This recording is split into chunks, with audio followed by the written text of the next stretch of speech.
ദേവന്മാരുടെ ദേവനായി, മഹാദേവനായി, ഈശ്വരനായി, ദക്ഷിണാമൂർത്തിയായി നാം ഓരോരുത്തരും ആരാധിക്കുന്ന ഭഗവാനാണ് ശിവൻ. ശിവം എന്നാൽ മംഗളകരം എന്നാണ് അർത്ഥം.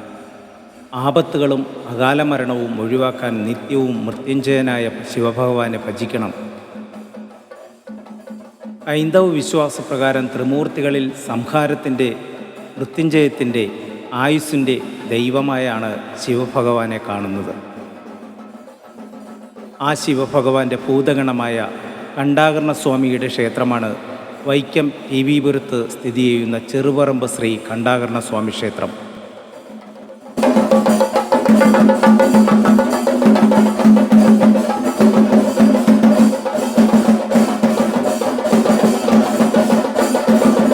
മഹിഷാസുര വധത്തിനു ശേഷം മഹിഷാസുരൻ്റെ ഭക്തി മനോദരി ശിവനെ തപസ് ചെയ്തു. ശ്രീപാർവതിയുടെ നിർബന്ധത്തിൽ മനോദരിക്ക് മുന്നിൽ ശിവഭഗവാന് പ്രത്യക്ഷപ്പെടേണ്ടി വന്നു. ശിവഭഗവാൻ വരമായി തൻ്റെ ശരീരത്തിലെ വിയർപ്പ് തുള്ളികൾ മനോദരിക്ക് നൽകിക്കൊണ്ട് അപ്രത്യക്ഷമായി. തനിക്കു കിട്ടിയ വിയർപ്പ് തുള്ളികൾ ഒന്ന് പരീക്ഷിക്കണമെന്ന് കരുതി നിന്നപ്പോഴാണ് ഭദ്രകാളി മഹിഷാസുരനെ വധിച്ച് വിജയശ്രീലാളിതയായി വരുന്നത് കാണുന്നത്. തൻ്റെ ഭർത്താവിനെ വധിച്ച ഭദ്രകാളിയോടുള്ള ദേഷ്യത്തിൽ ശിവൻ നൽകിയ വിയർപ്പ് തുള്ളികൾ ഭദ്രകാളിക്കു നേരെ വർഷിച്ചു. വിയർപ്പ് തുള്ളികൾ പതിഞ്ഞ ഇടങ്ങളിലെല്ലാം വസൂരിക്കുരുക്കൾ ഉണ്ടായി. ഉടൻ തന്നെ ഭദ്രകാളി ക്ഷീണിച്ച് തളർന്നു വീണു. ഇതറിഞ്ഞ ശിവഭഗവാൻ രൗദ്രഭാവത്തിൽ നിന്ന് കണ്ടത്തിൽ പിറന്ന് കർണത്തിലൂടെ ഒരു മൂർത്തി പിറവിയെടുത്തു. അതായിരുന്നു കണ്ടാകർണൻ. കണ്ടാകർണൻ നേരെ ഭദ്രകാളിയുടെ അടുത്ത് ചെല്ലുകയും ദേവിയുടെ ശരീരത്തിലെ വസൂരിക്കലകളെല്ലാം നക്കിത്തുടക്കുകയും ചെയ്തു. എന്നാൽ ഭദ്രകാളിയുടെ മുഖത്തെ വസൂരിക്കലകൾ മാറ്റാൻ കണ്ടാകർണൻ ശ്രമിച്ചപ്പോൾ ഭദ്രകാളി അത് വിലക്കി.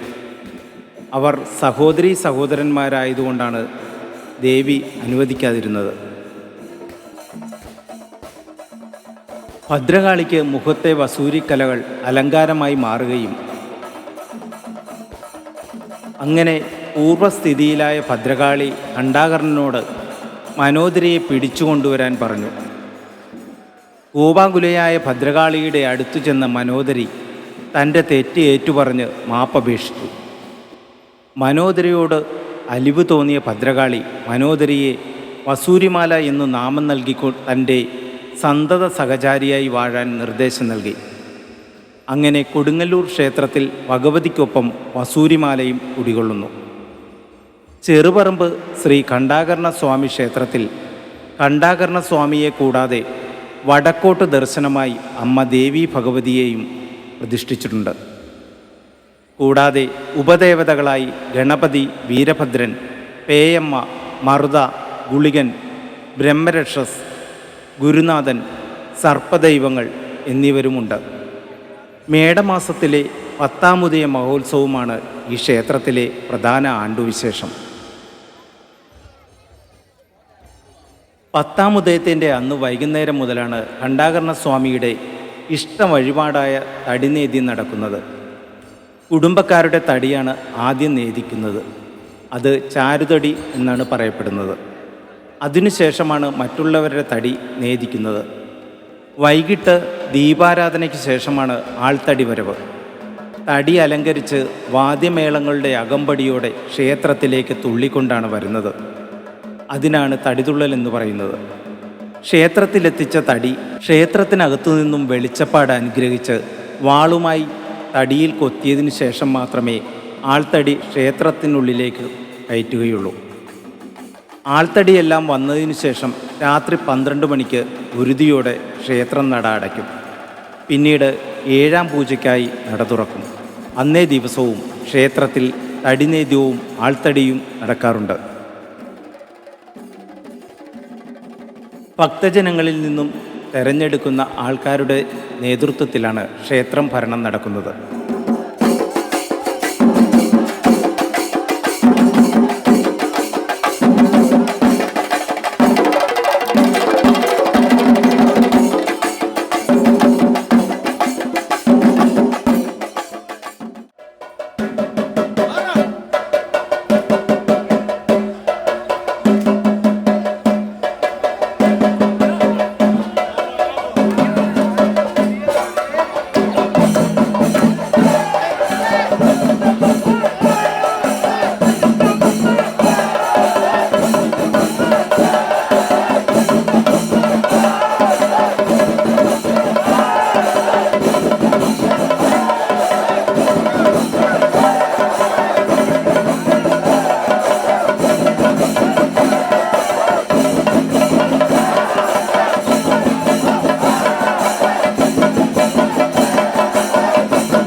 ഈ വീഡിയോ നിങ്ങൾക്ക് ഇഷ്ടപ്പെട്ടെങ്കിൽ ലൈക്ക് ചെയ്യുക, ഷെയർ ചെയ്യുക, കമൻറ്റ് ചെയ്യുക.